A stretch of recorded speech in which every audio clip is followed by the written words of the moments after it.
Hablar del diluvio trae una cantidad de preguntas. Y obviamente, en el mundo en que nos hallamos hoy tan secularizado y ateo, muchos a veces lo observan como una mitología, una fábula. Pero para aquellos que creemos en ti y en tu palabra, sabemos que esto que nos narra la Escritura fue un evento real, más aún de la evidencia que hoy tenemos nosotros de eso que ocurrió.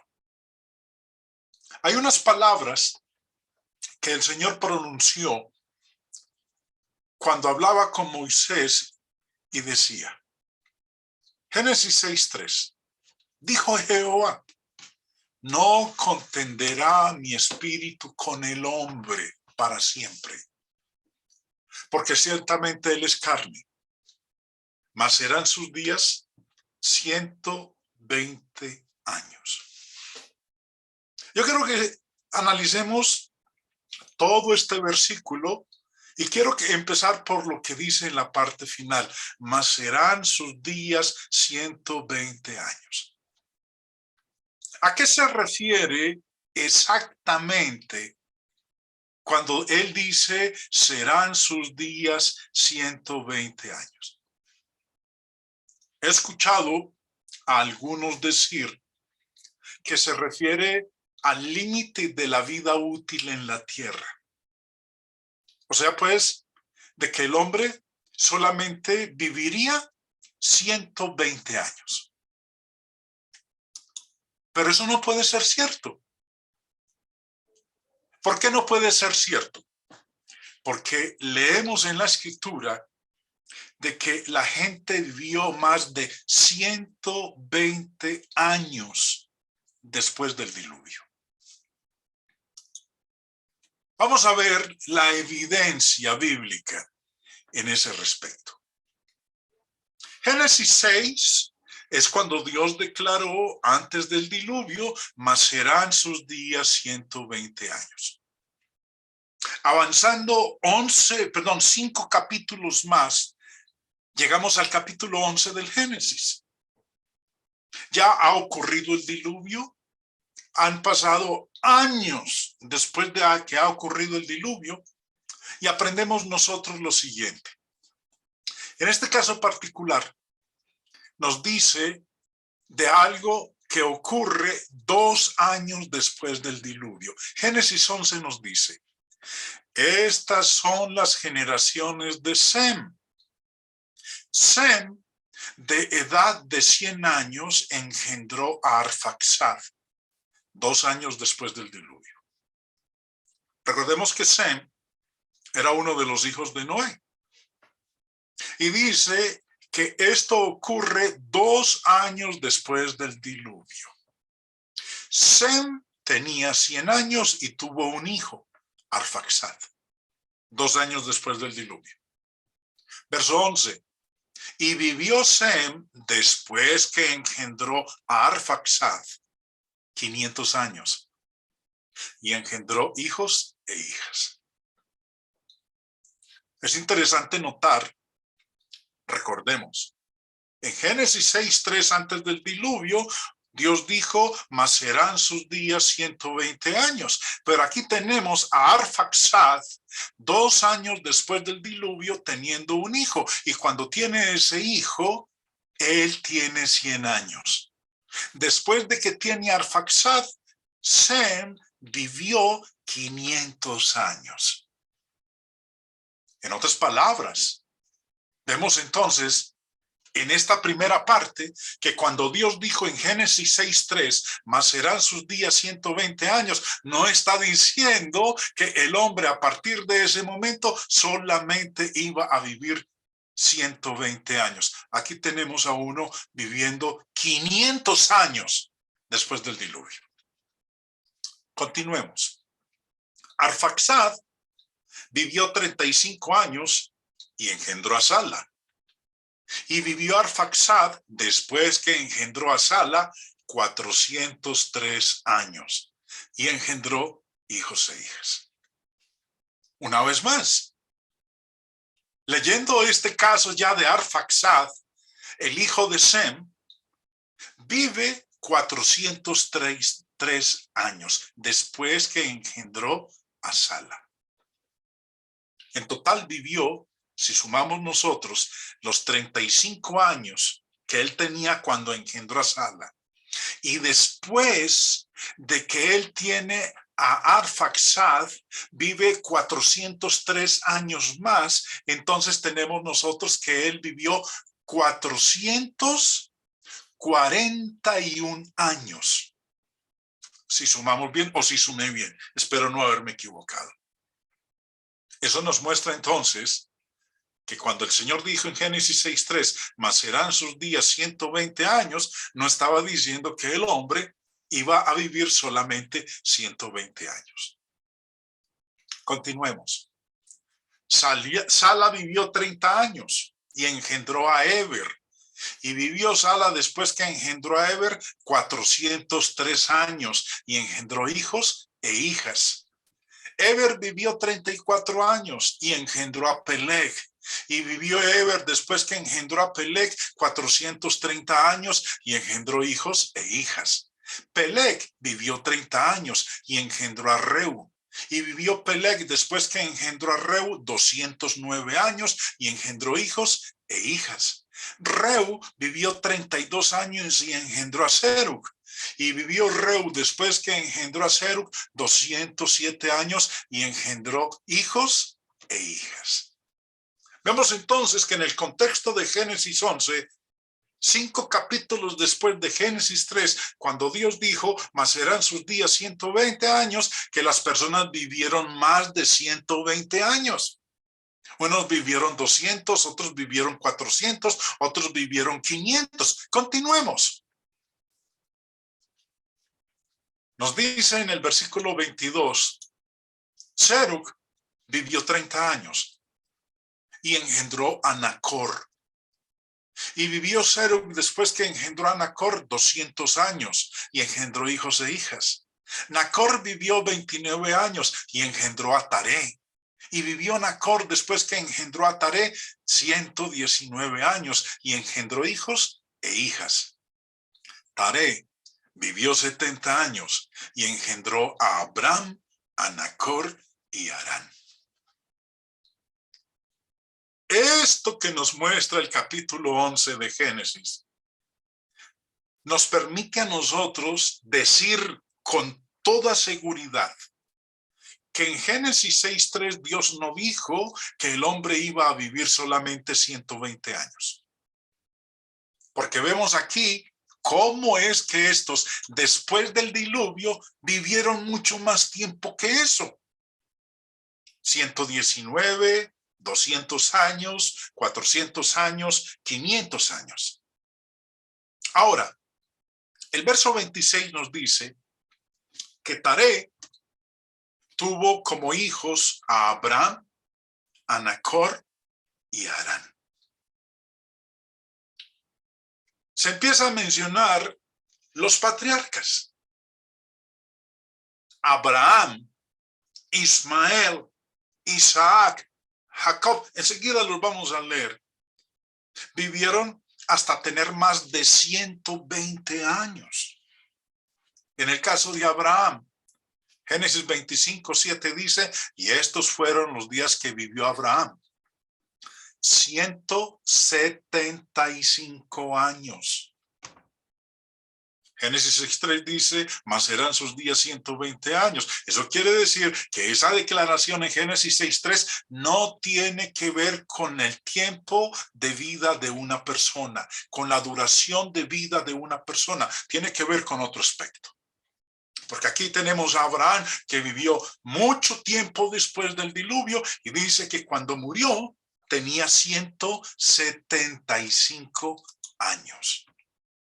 Ismael, su hijo, dice, y estos fueron los años de la vida de Ismael, 137 años, y exhaló el espíritu Ismael y murió y fue unido a su pueblo. Recordemos el caso de, bueno, este fue el hijo de que Abraham tuvo con Agar, la esclava.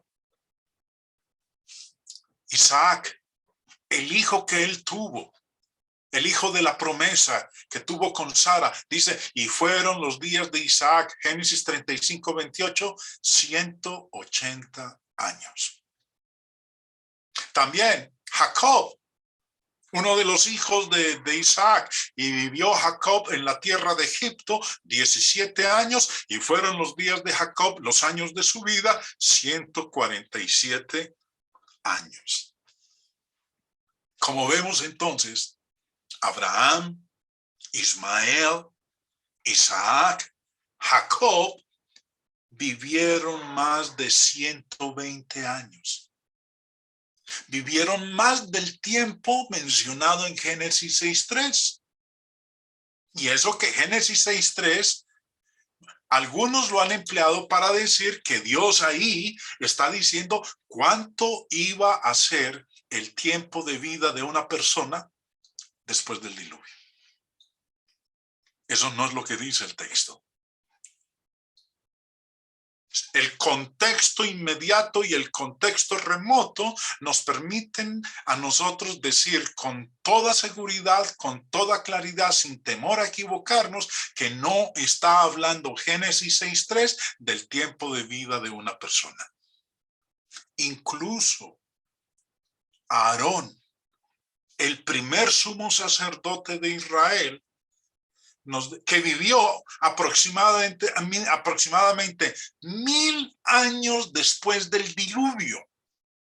1000 años después de que Dios dijo, serán sus días 120 años, dice, era Aarón de edad de 123 años cuando murió en el Monte de Or.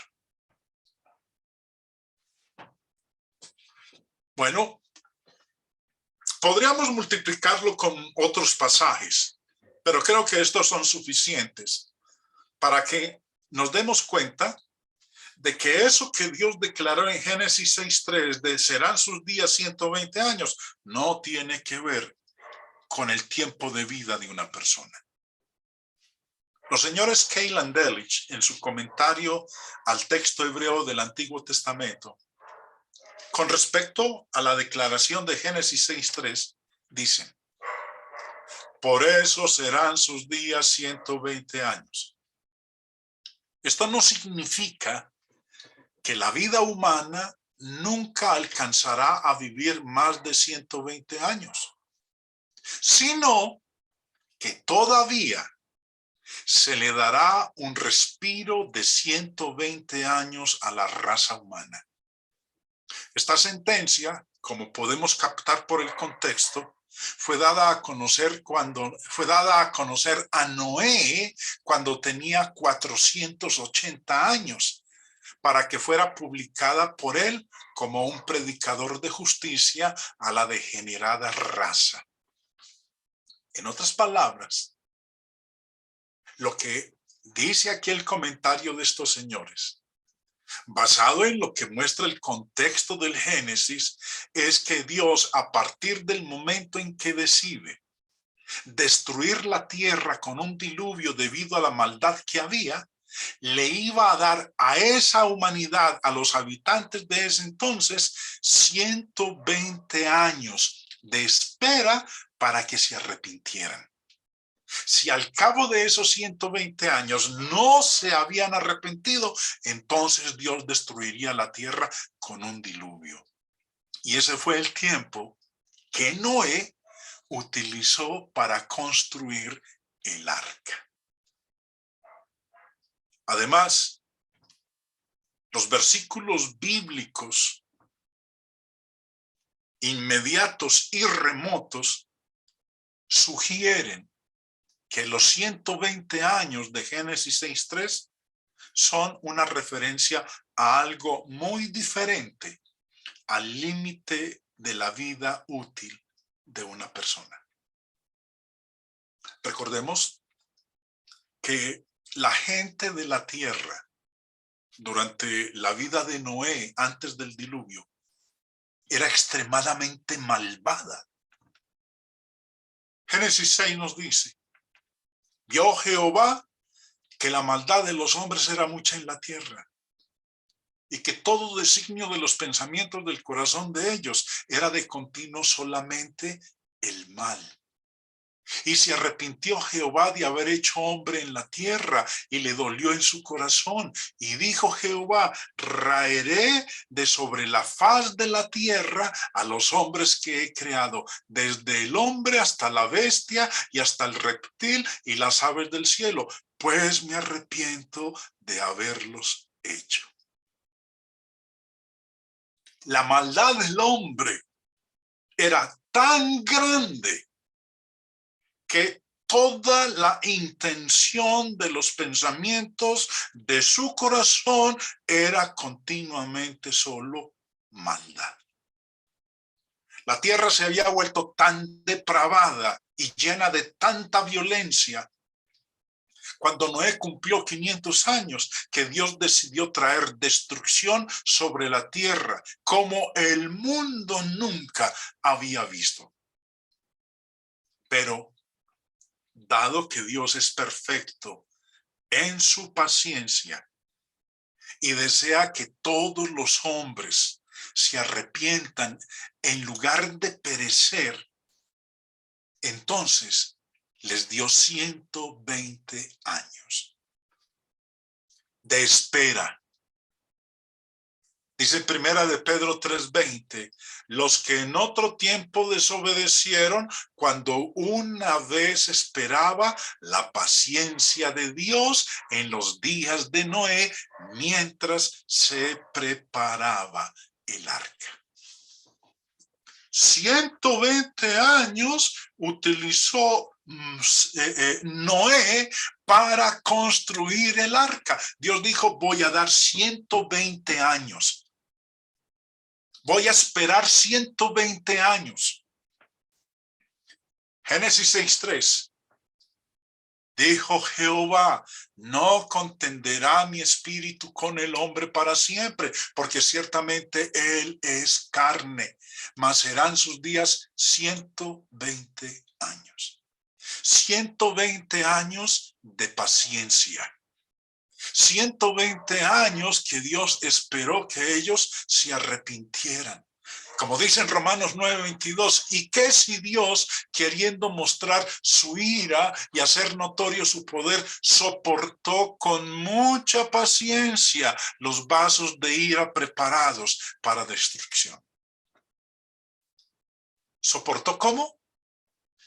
Dios soportó con mucha paciencia a esa generación perversa, malvada, que solamente pensaban en la maldad, cuyo pensamiento era continuamente solo la maldad. Y como dice el texto en Génesis, vio Dios que era tanta la maldad que decidió destruir la tierra. Pero antes de hacerlo, dijo, voy a esperar 120 años.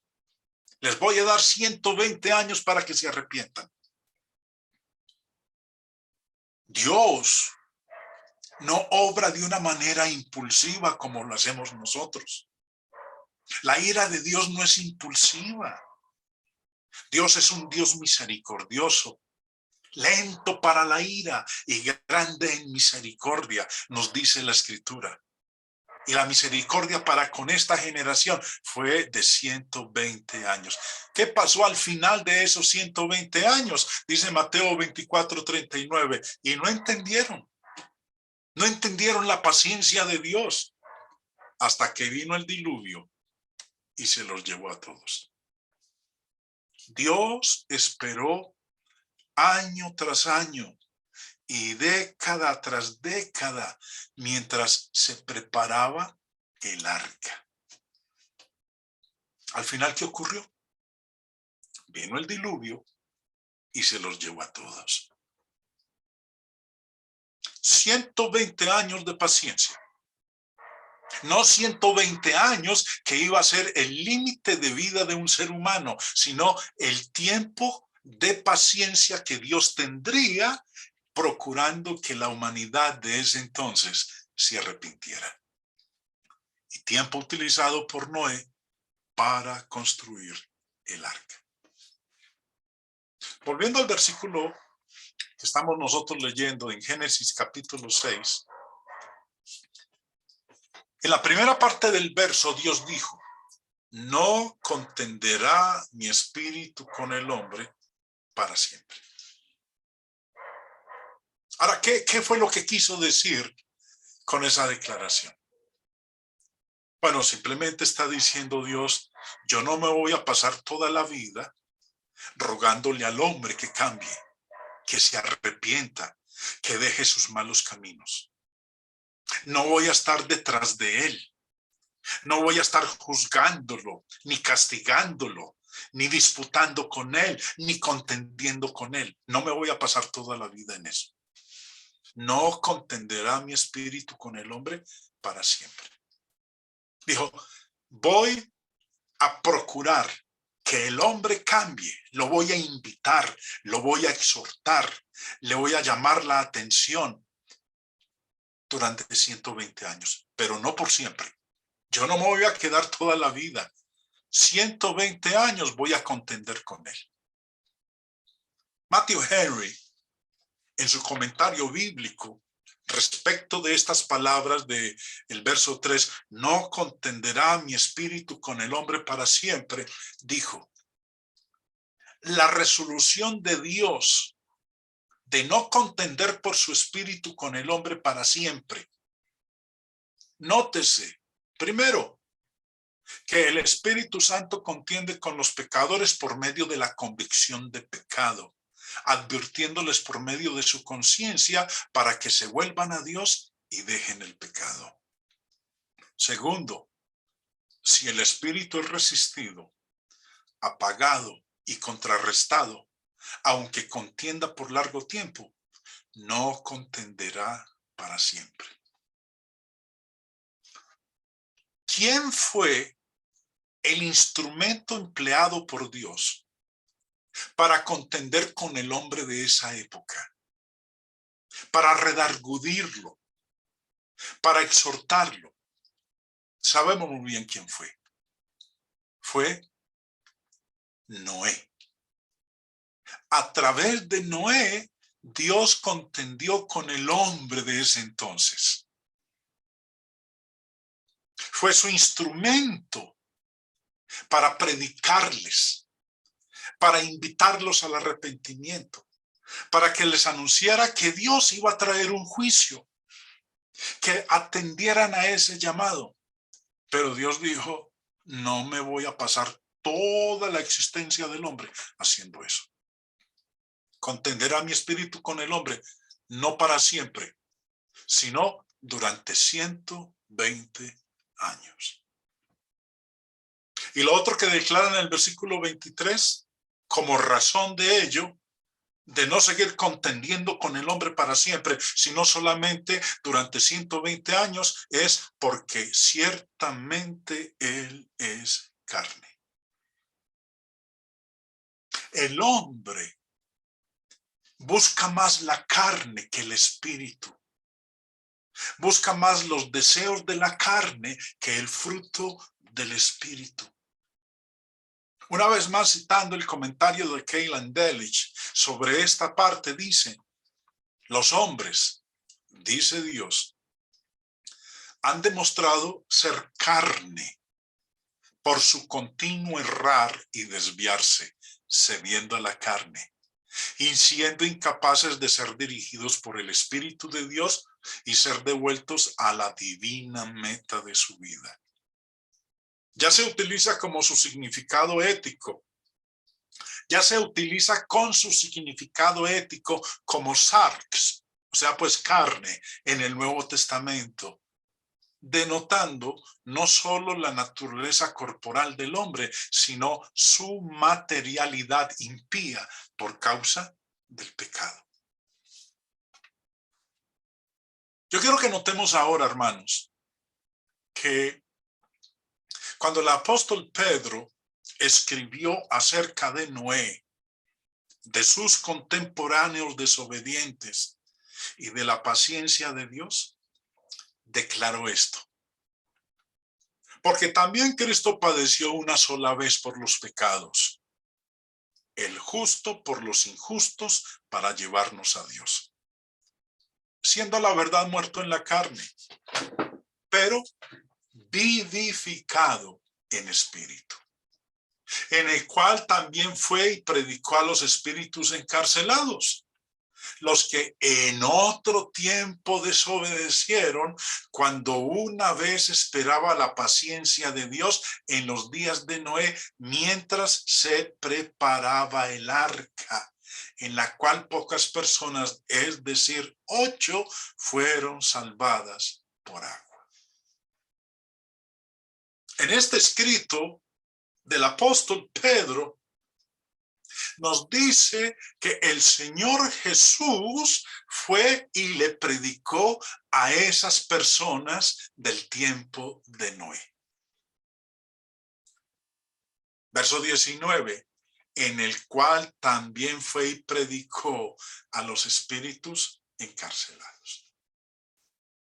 He querido hablar de esta parte porque el entendimiento de algunos con respecto a esta porción los ha llevado a creer algo totalmente distinto y equivocado. La pregunta es, ¿cuándo fue que Jesús predicó a los espíritus encarcelados? Recordemos que el texto de Pedro nos dice, verso 19, en el cual también fue y predicó a los espíritus encarcelados. Es lo que está diciendo el apóstol Pedro. Para que lo entendamos de una manera gráfica, el pensamiento de algunos es de que cuando nuestro Señor Jesucristo murió, recordemos que cuando Él muere, estando en la cruz, nos dice la Escritura, viéndolo antes, Hechos 2:31, viéndolo antes, habló de la resurrección de Cristo, que su alma no fue dejada en el Hades, ni su carne vio corrupción. Cuando Cristo muere, va al Hades. El círculo que ustedes ven ahí en pantalla es el gráfico que nos permite a nosotros entender el Hades. El Hades tiene dos secciones. Una es el paraíso, seno de Abraham, y la otra es el lugar de tormento. La otra sección son las prisiones eternas o el lugar de tormento, que se encuentran separados por una cima. Cuando una persona muere, va al Hades. Dependiendo de lo que hizo en vida, fuese la voluntad de Dios o viviendo en el pecado, va a ir a una de esas dos secciones. El texto de Hechos 2:31 dice que cuando el Señor Jesús murió, el alma de él fue al Hades, pero no se quedó allá, porque al tercer día resucitó. ¿Pero a qué sección del Hades fue? Recuerden que cuando él estaba en la cruz, uno de los ladrones se arrepintió y le dijo al Señor, acuérdate de mí cuando vengas en tu reino. Y el Señor le respondió, de cierto te digo que hoy estarás conmigo en el paraíso. Entonces, ¿a cuál sección del Hades fue el Señor? Al paraíso, no al lugar de tormento. Al lugar de tormento van aquellos que murieron sin Cristo, que murieron en pecado, que murieron sin haber hecho lo que Dios dijo que debían hacer para obtener la salvación. Ahora, lo que muchos han creído es que el Señor Jesús, cuando fue al Hades, fue y le predicó a las personas que estaban en el lugar de tormento. ¿Por qué? Porque lee 1 Pedro 3:19 dice que fue y predicó a los espíritus encarcelados. Pero avancemos un poquito más. Algo que la Escritura es clara es en decirnos, Hebreos 9:27, de la manera que está establecido para los hombres que mueran una sola vez y después de esto el juicio. juicio. Cuando nos morimos, y nos vamos a morir, si es que el Señor no viene antes, vamos a ir o al seno de Abraham o al lugar de tormento. Vamos a ir al paraíso o vamos a ir a las prisiones eternas.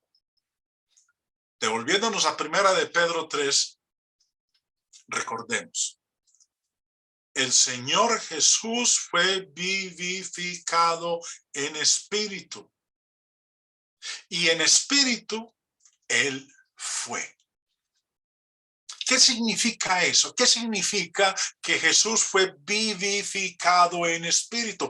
Quiero que le presten mucha atención a esto porque hay mucho concepto errado, equivocado, torcido a eso de que Él fue vivificado en espíritu.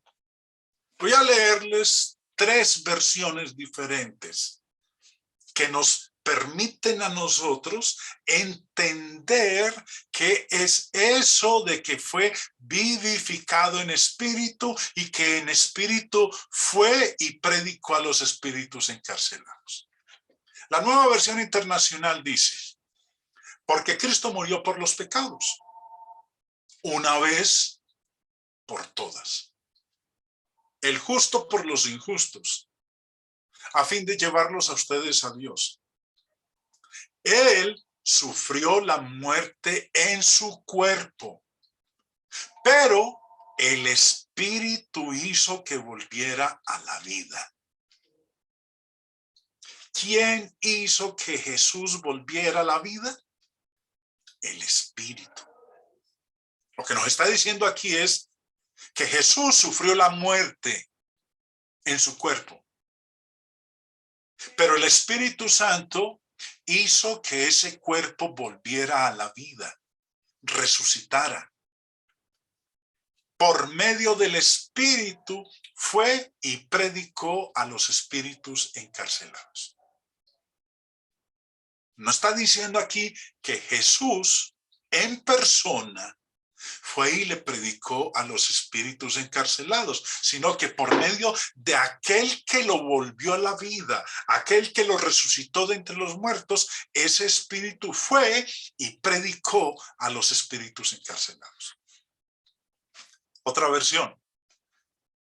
Pero antes de eso, el texto que nos dice que vivificado en espíritu quiere decir que el Espíritu Santo lo resucitó de entre los muertos.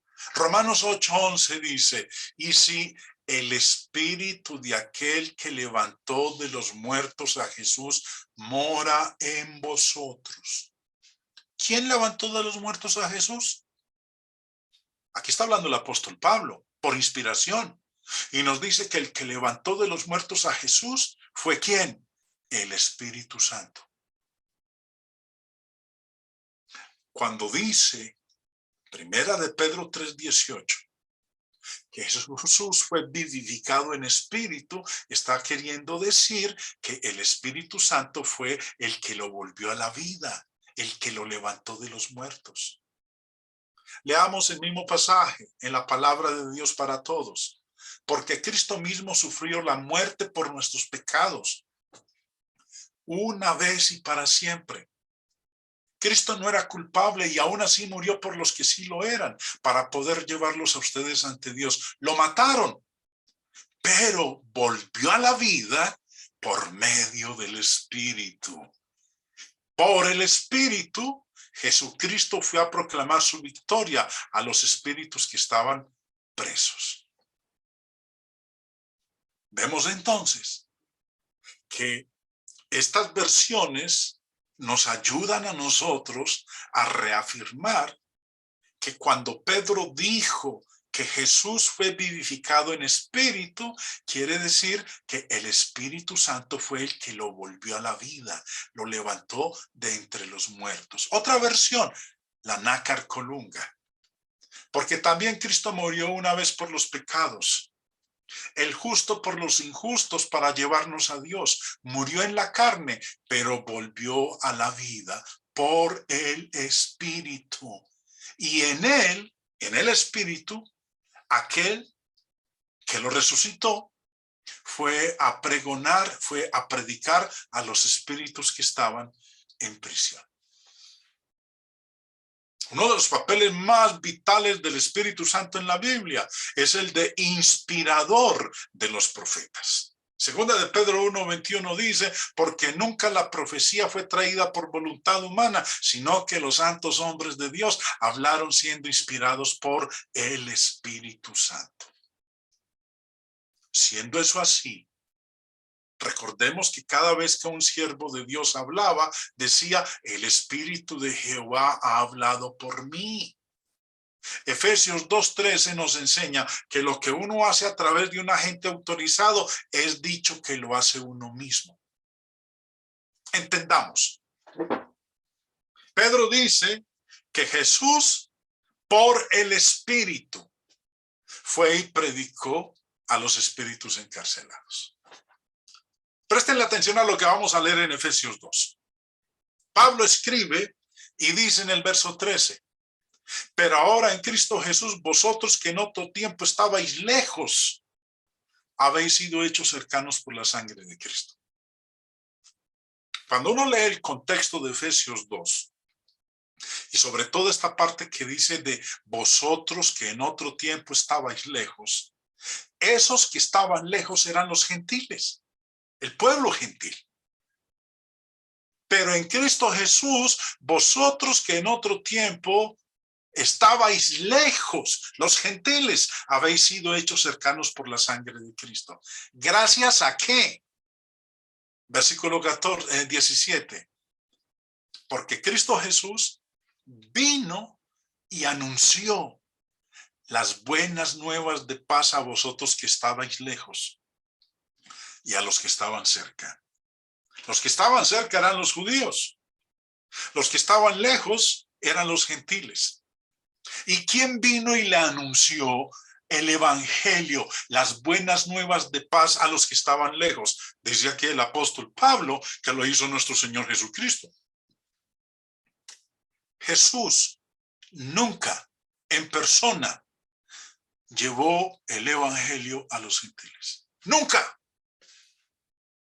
El Señor le llevó el evangelio en persona, sí, a los judíos, pero a los gentiles, nunca. Él nunca les anunció el evangelio. Lo hizo fue a través de un hombre, del que escribió estas palabras, a través del apóstol a los gentiles. ¿Fue quién? El apóstol Pablo. Pero inició primeramente llevándole las buenas nuevas de paz a los que estaban lejos, a los gentiles, con el apóstol Pedro, cuando fue a la casa de Cornelio. Pero aquí dice Pablo que lo hizo el Señor Jesús, pero lo hizo fue a través de un agente autorizado. Primero Pedro, después Pablo, pero es como si lo hubiera hecho él mismo. Bueno, Jesús fue y le predicó a los antediluvianos. ¿A través de quién? A través de la persona de Noé. Ese fue su instrumento. Segunda de Pedro 2:5 nos dice, si no perdonó al mundo antiguo, sino que guardó a Noé, un predicador de justicia, con otros 7 cuando trajo el diluvio sobre el mundo de los impíos. ¿Quién fue el instrumento a través de quien el Señor Jesús predicó a los antediluvianos? No fue Jesús en persona, fue a través de Noé. ¿Y durante cuánto tiempo lo hizo? Durante 120 años, que fue el tiempo que Dios dijo que iba a tenerles paciencia y que durante ese tiempo iba a contender con ellos, pero no lo iba a hacer para siempre. Primera de Pedro 1:10 dice, los profetas que profetizaron de la gracia destinada a vosotros inquirieron y diligentemente indagaron acerca de esta salvación, escudriñando qué persona y qué tiempo indicaba el Espíritu de Cristo que estaba en ellos. el cual anunciaba de antemano los sufrimientos de Cristo y las glorias que vendrían tras ellos. A esto se les reveló que no para sí mismos, sino para nosotros administraban las cosas que ahora os son anunciadas por los que os han predicado el evangelio por el Espíritu Santo enviado del cielo, cosas en las cuales anhelan mirar los ángeles. Por ello, cuando leemos en Pedro, primera de Pedro 3, una vez más, ahí a la izquierda de la pantalla, Cristo murió por los pecados una vez por todas, el justo por los injustos, a fin de llevarlos a ustedes a Dios. Él sufrió la muerte en su cuerpo, pero el Espíritu Santo hizo que volviera a la vida, y por medio del Espíritu Santo fue y predicó a los espíritus encarcelados. El Espíritu le reveló a Noé qué mensaje dar a aquellos contemporáneos de él antes del diluvio. Ahora, dice que esta predicación fue hecha a los espíritus encarcelados. ¿Qué quiere decir eso? Han transcurrido desde ese momento más de 3000 años. Recordemos que el diluvio fue en el año 1500, después de la creación. Pasan 1000 años después del diluvio y aparece Moisés, la dispensación patriarcal. Son 1500 años que dura la dispensación patriarcal. Cristo aparece al final de la dispensación patriarcal, o sea, pues 2500 años después del diluvio. Y es aquí cuando el apóstol Pedro escribe acerca de ellos, de los antediluvianos. Y dice que el Señor Jesús les predicó a esos espíritus encarcelados. En otras palabras, para el momento en que Pedro habla de ellos, estas personas hace 2500 años que murieron en el diluvio. ¿Y en qué condición se encuentran? En condición de espíritus, no en la carne, en condición de espíritus. ¿Pero en qué lugar? En las prisiones de oscuridad. ¿En dónde? En el Hades. Para el momento en que Pedro está hablando de ellos, ya son espíritus porque han transcurrido 2000 años. Cuando el Señor Jesús fue y les habló por medio del Espíritu Santo a través de Noé, en ese momento la condición de ellos no era espíritus, aún estaban en su cuerpo de carne. Por eso Pedro, 2500 años después, dice, estos espíritus, el Señor Jesús les habló. Estos espíritus están encarcelados. El Señor les predicó, pero les predicó hace 2000 años, no cuando Él descendió al Hades. Estaban encarcelados. Estaban bajo restricción como seres malvados en este lugar del Hades, en el lugar de tormento o en las prisiones eternas. En este momento ya eran espíritus encarcelados. Y encarcelado es de uso frecuente para indicar el estado o condición de aquellos espíritus que a causa de la desobediencia esperan la condenación en el último día. Judas 6 dice, y a los ángeles que no guardaron su dignidad, sino que abandonaron su propia morada, los ha guardado bajo oscuridad, en prisiones eternas, para el juicio del gran día. ¿Cuándo fue Jesús y predicó por medio del Espíritu a los espíritus que en el momento en que Pedro habla de ellos están encarcelados? Primera de Pedro 3:20 nos lo dice. Los que en otro tiempo desobedecieron, cuando una vez esperaba la paciencia de Dios en los días de Noé, mientras se preparaba el arca. ¿Cuándo fue Jesús a predicarles? En los días de Noé, no después de que murieron.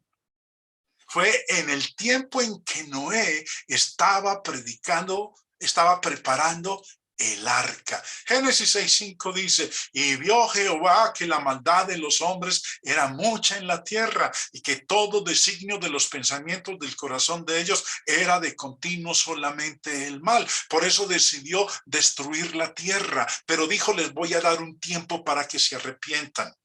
Voy a tenerles paciencia a estos que han desobedecido y que a través de Noé, quien está preparando el arca, él va a ser mi instrumento para predicarles. Jesús fue y les predicó cuando una vez esperaba la paciencia de Dios en los días de Noé. ¿Y cuánto tiempo duró esa paciencia? 120 años. Durante esos 120 años, Jesús les estuvo predicando. ¿Por medio de quién? Por medio del Espíritu Santo. El Espíritu Santo le instruyó a Noé qué decir a estas personas de ese entonces. Murieron y fueron encarcelados. Y cuando Pedro habla de ese evento que había ocurrido 2500 años antes, dice, en estos momentos ellos son espíritus encarcelados. El Señor cuando fue al Hades, cuando murió en la cruz y fue al Hades, Él no fue a predicarles a estos espíritus que estaban encarcelados. Lo hizo cuando ellos estaban vivos, cuando Noé estaba preparando el arca. Durante 120 años Dios estuvo contendiendo con ellos, pero dijo que no lo iba a hacer para siempre. Tan cierto es eso que vino el diluvio y todos murieron. Y fueron llevados al Hades, a las prisiones de oscuridad. El diagrama que ustedes están viendo ahí en pantalla nos muestra cómo es todo el proceso. Ahora, hermanos, Noé utilizó 120 años, establecidos por Dios como tiempo límite, durante el cual iba a tener paciencia. No 120 años que sería el tiempo de vida de una persona, sino el tiempo durante el cual él ejercería mucha paciencia con la humanidad de entonces, y que Noé pudiera predicarles a ellos, porque fue el pregonero, el predicador, el instrumento de nuestro Señor Jesucristo, quien por medio del Espíritu Santo les reveló el mensaje que tenía que anunciarles a ellos. Noé, el diluvio y los 120 años.